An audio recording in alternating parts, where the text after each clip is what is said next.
নমস্কার। আজ আমরা কথা বলবো ভারতের শেয়ার বাজারের দুটো ডিপোজিটরি, এনএসডিএল আর সিডিএসএল নিয়ে, মানে যারা আমাদের শেয়ারগুলো সব ডিজিটালি সামলে রাখে।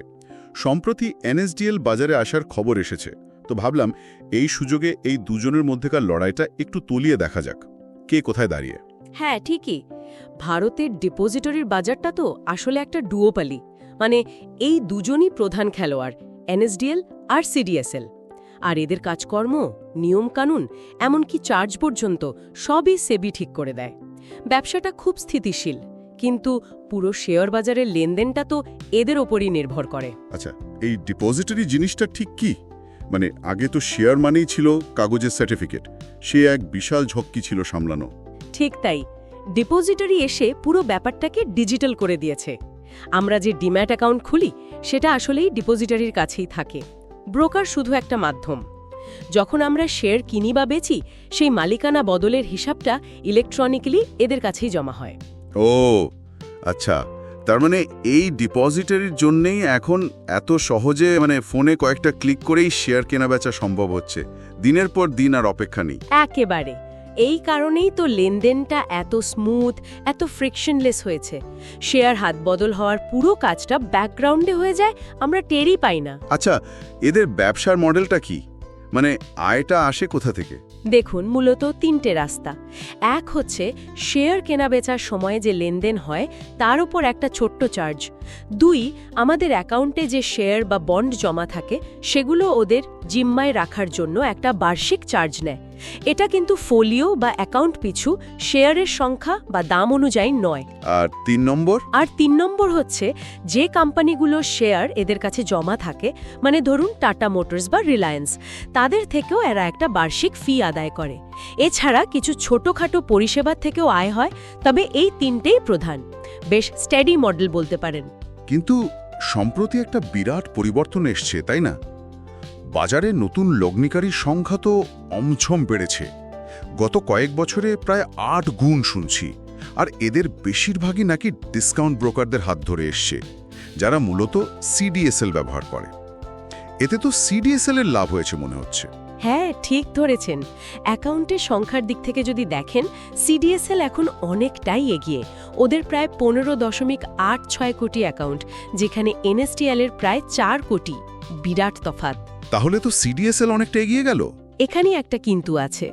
সংখ্যার দিক থেকে সিডিএসএল এগিয়ে থাকলেও এনএসডিএল এর গ্রাহকরা কিন্তু অন্যরকম। ওরা মূলত বড় মাপের ক্লায়েন্টদের পরিষেবা দেয়, যেমন ধরুন ব্যাংক, ইন্স্যুরেন্স কোম্পানি, বিদেশি পোর্টফোলিও ইনভেস্টর বা এফপিআইস, পুরনো দিনের বড় ব্রোকাররা। মানে ক্লায়েন্ট প্রোফাইলটা আলাদা। একদম। তাই অ্যাকাউন্টের সংখ্যা কম হলেও এনএসডিএল এর জিম্মায় থাকা মোট শেয়ারের বাজার মূল্য বা অ্যাসেটস আন্ডার কাস্টাডি, এইউসি, অনেক বেশি। প্রায় 87% বাজারের শেয়ার ওদের হাতে। একটা গড় এনএসডিএল অ্যাকাউন্টে প্রায় 1.2 কোটি টাকার সিকিউরিটিজ থাকে, সেখানে সিডিএসএল এর ক্ষেত্রে সংখ্যাটা মাত্র 4.6 লাখ টাকা। ওহ, তার মানে এনএসডিএল কোয়ালিটিতে বিশ্বাসী আর সিডিএসএল কোয়ান্টিটিতে। কিছুটা সেরকমই বলতে পারেন। আর শুধু তাই নয়, নতুন কোম্পানি যখন বাজারে আসে, মানে আইপিও আনে বা ধরুন কর্পোরেট বন্ড ইস্যু হয়, সেই ডেট ইনস্ট্রুমেন্ট রাখার ক্ষেত্রেও এনএসডিএল কিন্তু এগিয়ে। তাহলে দাঁড়ান, ব্যাপারটা বেশ জটিল। একদিকে অ্যাকাউন্টের সংখ্যায় সিডিএসএল এগিয়ে, কিন্তু মোট টাকার অঙ্কে বা অ্যাসেট ভ্যালুর দিক থেকে এনএসডিএল অনেক বড় খেলোয়াড়। তাহলে লাভের দিক থেকে কে এগিয়ে, আয়কে বেশি করছে? মজার ব্যাপার হলো বর্তমানে কিন্তু সিডিএসএল এগিয়ে গেছে। 2021 পর্যন্ত এনএসডিএলই এগিয়েছিল, কিন্তু এই যে খুচরো লগ্নিকারীদের একটা ঢল নামল, বিশেষ করে কোভিডের পর থেকে, তাতে শেয়ার বাজারের লেনদেনের পরিমাণ অনেক বেড়ে গেছে, আর তার সরাসরি লাভ পেয়েছে সিডিএসএল। আর লাভের নিরিখে সিডিএসএল এখন এনএসডিএলকে টপকে গেছে, এমনকি ওদের প্রফিট মার্জিনও বেশি দেখাচ্ছে। তার মানে কি ধরে নেব যে সিডিএসএল এই ডিপোজিটরি যুদ্ধে জিতে গেছে? এখনই এতটা বলাটা একটু তাড়াহুড়ো হয়ে যাবে। এখানে এনএসডিএল এর একটা পাল্টা যুক্তি আছে।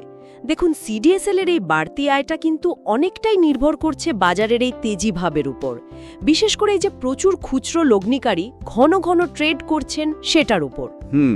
ঠিক। এনএসডিএল বলছে তাদের ব্যবসাটা অনেক বেশি স্থিতিশীল বা স্টেবল, কারণ তাদের ক্লায়েন্টরা মূলত বড় এবং দীর্ঘমেয়াদী লগ্নিকারী। বাজারে সামান্য ওঠাপড়ায় তারা শেয়ার বেচে বেরিয়ে যান না। আর তাছাড়াও কোম্পানিগুলো থেকে যে বার্ষিক ফি পায় এনএসডিএল, সেটা একটা বাধা আয়, বাজারের অবস্থা যাই হোক না কেন। মানে যদি বাজার পড়ে যায় বা রিটেল ট্রেডিং কমে যায়, তখন হয়তো এনএসডিএল এর মডেলটা বেশি সুবিধাজনক হবে। ঠিক তাই। এনএসডিএল এর দাবি, মন্দার বাজারে বা যখন রিটেল অ্যাক্টিভিটি কমে যাবে, তখন তাদের স্থিতিশীলতা প্রমাণ হবে, তাদের আয়ের ওঠানামাটা কম হবে সিডিএসএল এর তুলনায়। তার মানে যুদ্ধটা এখনো শেষ হয়নি, ফলাফল এখনো বাকি। একদম। ডিপোজিটরির ব্যবসাটা বাজারের একটা মূল পরিকাঠামো, এরা থাকবেই। বন্ধ হওয়ার ঝুঁকি প্রায় নেই বললেই চলে, যদি না বাজারের নিয়মে বিরাট কোনো পরিবর্তন আসে বা কোনো বড় টেকনিক্যাল ডিজাস্টার হয়। আপাতত ডেটা বলছে সিডিএসএল একটু এগিয়ে, মূলত রিটেল বুমের ওপর ভর করে।